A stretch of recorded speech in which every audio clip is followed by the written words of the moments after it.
জীবনের দুঃখ কিভাবে সত্যি শেষ করা যায়? জ্ঞান দিয়ে নাকি অন্য কিছু দিয়ে? আজকের শ্লোক সেই চূড়ান্ত উত্তর দিচ্ছে। শ্রীমদ্ভাগবতম প্রথম স্কন্ধ পঞ্চম অধ্যায় শ্লোক 40 তম প্রাদভ্যশ্রুত বিশ্রুতম বিভোগ কাজ সমাপ্যতে বাবা বিদাং উভূষিতম প্রাক্ষাহি দুঃখৈর্মুহুর্দিতাত্মনা সংক্লেশ নির্বাণমুসন্তি নান্যথা। অনুবাদ: তাই দয়া করে তুমি সর্বশক্তিমান ভগবানের আবেগের বর্ণনা কর, যা তুমি তোমার বৈদিক জ্ঞান থেকে জানতে চাইছ।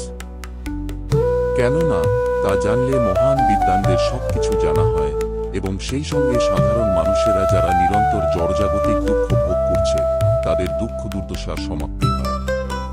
এছাড়া দুঃখ নিবৃত্তির আর কোনো উপায় নেই।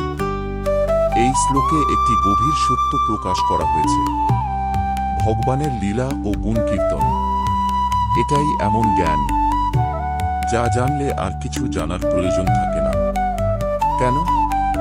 কারণ এটি শুধু জ্ঞান দেয় না, এটি দুঃখের অবসান ঘটায়।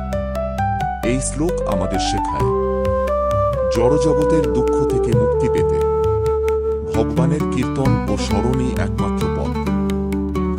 এভাবেই শ্রীমদ্ভাগবত আমাদের পথ দেখায় ভক্তির মাধ্যমে জীবনের সব কষ্ট দূর করতে।